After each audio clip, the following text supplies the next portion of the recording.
The Pixel 9 Pro, whether it be the XL or the smaller Pro, changed the way that I think about smartphones for the better. Devices like the iPhone have always stood out to me, not only as a content creator having some of the best video performance on the market, but also because of things that have been instrumental to my day-to-day life like iMessage and FaceTime. And as I've said before, it's hard to commit and make the switch to an Android phone when my entire friends and family group use an iPhone. But there's some standout things that the Pixel does and can do that have taken me away from that mindset. And since spending time with both models, I've actually done a complete 180. Yes, the Tensor G3 isn't the most powerful SoC. And while I do like the stock Android experience, or at least Google's vision of what stock Android is and supposed to look like, there's no doubt that it can be limiting in terms of customization, at least when compared to other devices like the S24 Ultra. But before we go any further, a like and a sub to the channel is always appreciated. So look, you just got a brand new phone for the holidays, and how exciting is that? One huge problem though, you're probably sitting there wondering, how do you take your data from your old device to your new one and make it a hassle-free experience? You don't want to be sitting there with your brand new gift in your hand thinking about all of the trouble that you're going to be putting yourself through for the next couple of hours. And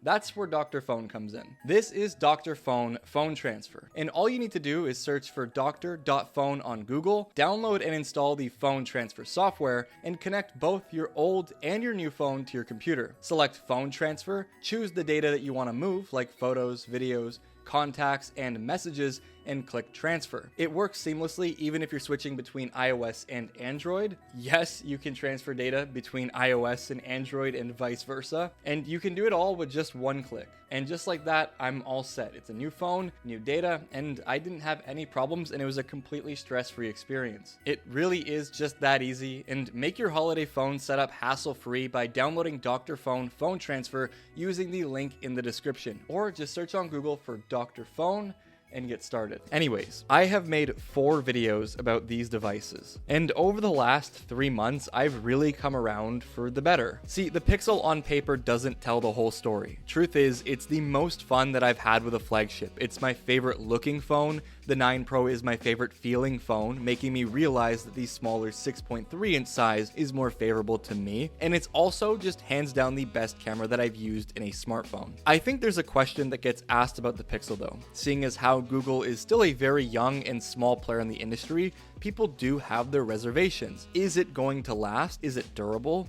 And is it powerful enough? And I think it's easy to take the A17 Pro or the Snapdragon 8 Elite and compare it to the Tensor G3 in the Pixel. And I don't think that you'd be wrong in doing so, but numbers only really tell one side to the story. And while I haven't personally had hands-on with the new 8 Elite in some of the upcoming devices, I have used a lot of what's been released in North America in this last year. And I'm sorry, but the Pixel doesn't disappoint. In real-world applications, I'm talking social media, content consumption, and using apps like Messages, WhatsApp, and whatnot, the performance is negligible to what's on the market. And there's even a lot of odd cases, like I've mentioned in previous videos, where apps like Lightroom, the Pixel pulls ahead in things like export times and in generative fill features. And we always say, never judge a book by its cover. And I think a lot of people who have doubts about the Pixel, especially the new 9 Pros, haven't really gotten to experience them on their own. And I'll be truthful here for a second. I actually hated the Pixel 7 Pro.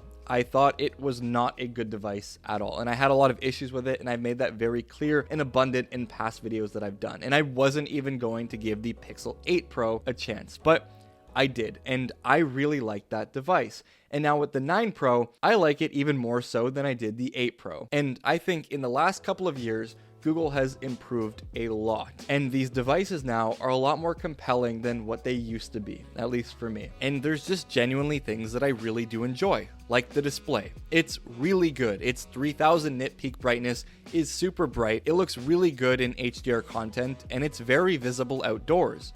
And despite the lack of any anti-reflective coating, which we've come to love on the S24 Ultra series, the Pixel to me stands out as a top contender. It's sharp, vivid, and the 120Hz refresh rate is very smooth. And actually, when it comes to the iPhone, it feels night and day. Like, I don't ever feel like the iPhone is actually performing at its highest refresh rate. And I think that it's landing somewhere between 80 and 90 frames per second. And that's something that's very noticeable when holding them side by side. And sure, the phone is smooth, but if the phone can't perform, you're gonna notice things like hitching or frame drops, and that's not something that you want to experience on a flagship. And I think people expect the Pixel to be a laggy device because of the SoC inside of it. But the truth is that it's the smoothest smartphone experience that I've ever used. The UI is super clean and snappy, and navigating the phone feels really nice, and you can appreciate the optimization and work that's gone into making this phone a premium flagship product. And personally, I had doubts about things like the battery life. It's incredible though, and I've said this before, but the Pixel 9 Pro, the smaller size, actually has a slightly larger battery than the 16 Pro Max, which is crazy to think about, but it actually does the phone wonders because the battery is very good. Using these two devices alongside each other, I've noticed very similar battery performance. There's very, very low standby drain on the Pixel, and in my day-to-day life, it lasts a very long time. I think people assume that I'm someone who uses my phone a lot, like I'm chronically online or something, and that is true on some days when there's a ton of emails that I need to respond to or a lot of stuff that I just need to catch up on. But in terms of how I actually use my device, I have a very light and low workflow. Like I don't just sit on my phone 24/7 all day. And so from my experience with the Pixel 9 Pro in my day-to-day life with my use case, it lasts a very long time. And I'm able to get a solid 9+ hours of screen on time with those lighter days, which is nice because it allows me to use my device throughout a couple of days without having to worry about its battery life. And I'm someone who charges almost solely in the car, never overnight. And while the Pixel 9 Pro XL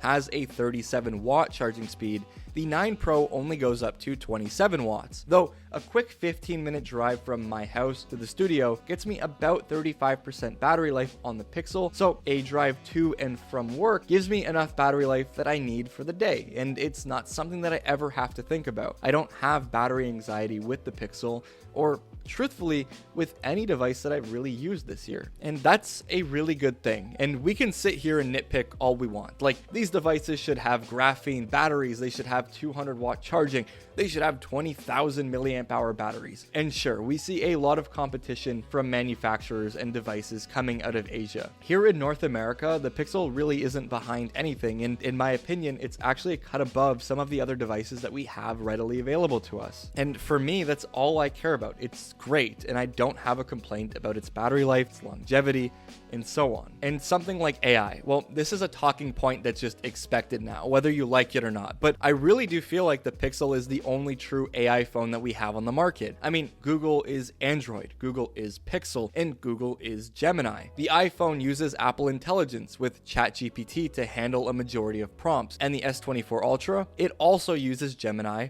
from Google. So when it comes to what phone is more feature rich, at least in the AI department, I would go off on a limb and say that it's the Pixel. I've just had a far more smooth experience with actually using these AI features on this device, and it's very intentional. The depth in how it answers with Gemini, for example, is based on how I communicate my question. Whereas with the iPhone, I find that when I ask it a prompt, something that I just want an answer to quickly, it just hangs and hangs and hangs. And then when it can't answer it, it prompts me asking if I want to use ChatGPT to give me a better response. Sure, like that's all cool and whatever. I like having ChatGPT built into the device, but it kind of takes away and adds friction to what I actually want to use it for. When I am using an assistant, most of the time it's when I'm hands-free and I don't actually have access to my phone or if my hands are full. And I find that adding a prompt, just another layer of something that I need to confirm, takes away from the actual experience of me using this phone. And I made a whole video about the iPhone and Apple Intelligence recently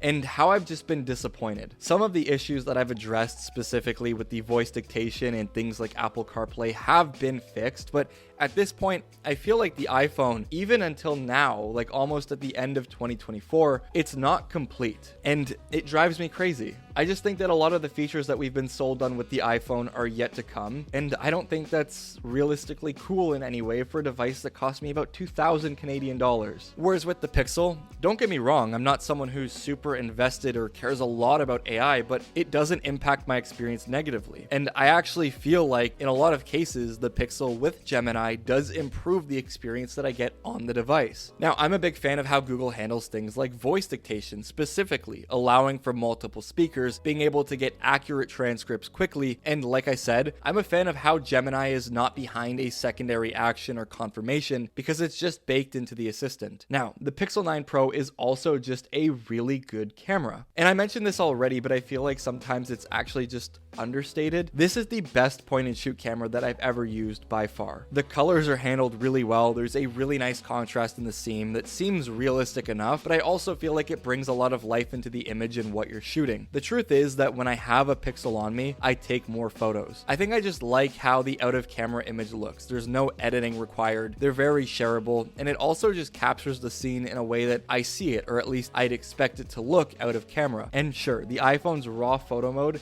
is amazing. It holds a lot of detail, and because of that, it can be pushed really hard in edits, and some of my favorite photos that I've edited have been shot on the iPhone. But I do feel like the iPhone lacks a lot when it comes to color, especially out of camera, like point and shoot performance. And I find that in a lot of instances where I'm shooting with the iPhone, a lot of the scenes look more gray or muted and dull, and it's something that I just don't like about the iPhone, specifically the 15 Pro Max and 16 Pro Max recently. When I take a photo on my phone, I'm not expecting the most natural looking image. I'm expecting something that I can just post on Instagram or Twitter. I feel like with the iPhone, there's some additional work that needs to be done to get it to a point that I'm happy about sharing it. Now, that's at least, how I see it. That's my opinion, but that's just how it is for me, truthfully. And for me, the only areas in which the Pixel really does lack for me is in things like mobile gaming. And I won't lie, it's not something that I do a lot, but GPU heavy workflows are most certainly where the phone can struggle, and that's the only time that I notice things like heat or throttling. It's not a lot, it's not overheating or anything, but as a whole, the Pixel has been a very reliable device. Cell reception, call quality, things that are actually beneficial to me as a user are things that I get a great experience out of when it comes to the Pixel. So I'm excited to see what Google does next year. And if you think that I should pick up a Pixel 9 Pro Fold, because I've been really holding back and I want to, it's a lot of money and it's not something that I don't think I'm going to benefit from a lot of, but I've also been really getting the foldable itch lately, and it's a device that I want to cover just because of how excited and how much I've really been enjoying the new Pixel lineup. So if you want to see that, let me know in the comments down below, and I'll try to do that and get that done for you guys. Anyways, thank you for watching this video. Happy holidays, by the way. I think when you're watching this, it'll be the 26th. So if you celebrate Christmas, I hope you had a good one. I hope that it was fun. And also, if you've watched all the way through, drop a snowflake emoji down in the comments below because it's getting chilly here. It's winter now here in Canada, and it does suck. I'm alone in the studio today. Everyone's kind of off on holidays and I'm busy working. It's really chilly down here and I've just been pushing through, but thank you for the support that you've been showing me. Don't forget to drop a like and a sub on the way out. I'll see you all in the next one. Peace out.